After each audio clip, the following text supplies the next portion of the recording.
नमस्कार दोस्तों, मैं हूं दिनेश के वोरा। आप सबका स्वागत है न्यूज़ टाइम के इस अंक में। दोस्तों, अगर हम ये कहें कि हम हिंदुस्तान में रेयर अर्थ नहीं बना सकते, ठीक है। सुपर स्पेशलिटी की टेक्नोलॉजी नहीं है, ऊंची ऊंची चीज़ें नहीं बना सकते, तब तो ठीक है। लेकिन हम ये कहें कि भाई हम फर्टिलाइजर्स नहीं बना सकते हैं, तो हमारे लिए डूब मरने की वाली बात है, शर्मनाक बात है, लज्जाजनक बात है। और उसमें भी कई किस्म के जो सुपर स्पेशलाइज्ड फर्टिलाइजर्स हैं, जिसका 80% इम्पोर्ट हम चाइना से करते हैं। हैरानी की बात है कि हम अपनी फर्टिलाइज़र भी चाइना से इंपोर्ट करते हैं, और वो भी सुपर स्पेशलिटी फर्टिलाइजर्स जो हैं। कोई पूछे भाई हम इनको इंपोर्ट क्यों करते, क्या हम इनको यहाँ नहीं बना सकते?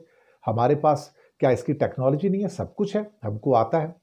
लेकिन बड़ी बड़ी फैक्ट्रियाँ ये कह रही हैं कि क्योंकि इसकी डिमांड इतनी कम है कि मुश्किल से 1.5-2 लाख टन की डिमांड है एक साल की, तो उसको बनाने का फ़ायदे का सौदा नहीं होता, तो हम बनाते नहीं उसको। है ना, है कमाल की बात साहब। अगर मिलियंस ऑफ टन बनाना हो, बड़े यूरिया वगैरह नाइट्रोजन तो बनाते रहते हैं।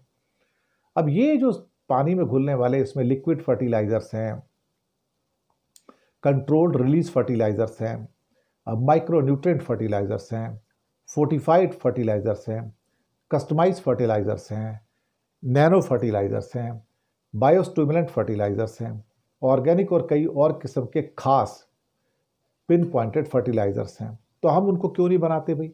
हमारे पास तो 50 फैक्ट्रियाँ हैं फर्टिलाइज़र बनाने की, तो हम इनको क्यों नहीं बना सकते? ये कोई सुपर है, ये कोई सुपर ड्रुपर की टेक्नोलॉजी तो है नहीं जब उसको बना नहीं सकते, या हमारे पास इंजीनियर्स नहीं है, वैज्ञानिक नहीं है, कृषि वैज्ञानिक नहीं है। ये तो बेवकूफ़ी वाली बात है। यानी कि हम दरअसल एक किस्म से फॉरेन के सस्ते माल के ऊपर इस कदर डिपेंडेंट हो गए हैं कि हम दरअसल चीज़ों को इंडिया में बनाना ही नहीं चाहते हैं, और हमने उसकी प्रोडक्शन ही रोकी हुई है। इसकी इंडस्ट्री से जो ताल्लुकात रखने वाले लोग हैं वो ये कह रहे हैं कि भाई चीन ना पिछले 4-5 साल से भारत को सप्लाई में रुकावटें डालता रहा है।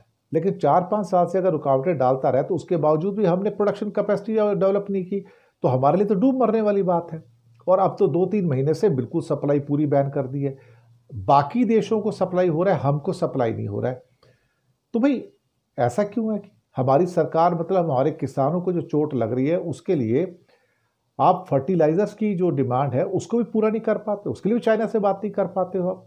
हम तो रेयर अर्थ की बात कर ही नहीं रहे, वो तो चाइना दे ही नहीं रहा है। लेकिन फर्टिलाइजर्स वो भी, इसमें तो कोई ऐसा कोई सेमीकंडक्टर की टेक्नोलॉजी लगनी नहीं है भाई। तो ये सारे के सारे बड़े बड़े जो इंडिया में फैक्ट्रियाँ हैं, दीपक फर्टिलाइजर है, पारादीप फर्टिलाइजर है, नागार्जुना फर्टिलाइजर से और भी सैकड़ों फर्टिलाइजर की कंपनियां यहाँ पे काम करती हैं। तो वो क्या कर रही हैं यहाँ पर? अगर ये कहा जाए कि भारत के पास स्पेशलिटी फर्टिलाइजर बनाने की टेक्नोलॉजी नहीं है, तब तो एक बात से मैं कह भी दूं, लेकिन टेक्नोलॉजी भी है, समझ भी है, और बनाना नहीं है। बनाना इसके लिए नहीं है कि वो समझते हैं कि भाई ये इसको बनाना जो फायदे का सौदा नहीं, हम क्यों बनाए। तो क्या जिंदगी सारी फायदे के सौदे पर ही गुजरेगी, या देश की जरूरतों के ऊपर भी गुजरेगी? और आपकी जो डिपेंडेंस है वो इतनी ज़्यादा हो चुकी है। और फिर हमारे कई जो मीडिया वाले हिस्से हैं वो क्या लिखेंगे? रेयर अर्थ मैग्नेट को रोकने के बाद चीन की एक और नापाक हरकत, कि चीन ऐसी नापाक हरकतें लगातार कर रहा है। पर चीन क्यों नापाक हरकत करेगा? अगर आपने अपने पैरों पे खुद कुल्हाड़ी मारी हुई है तो आप चीन को दोष दे रहे हैं कि उसकी नापाक हरकत है, वो हमको जो सुपर स्पेशलाइज्ड फर्टिलाइजर है वो नहीं दे रहे। तो भाई अपने आप डेवलप करो ना बैठ के। अगर 5 साल से उसके अंदर वो सारी हेरा फेरी चल रही है और वो नहीं दे रहा है, तो आप क्यों नहीं बनाते उसको? आपके यहाँ तो फर्टिलाइजर के सारे इंजीनियर हैं, सब कुछ है। मुझे लगता है कि इसके लिए हम ही दोषी हैं और कोई नहीं है। और हमारी जो सरकार की ढुलमुल नीतियां हैं वो भी इसके लिए दोषी हैं।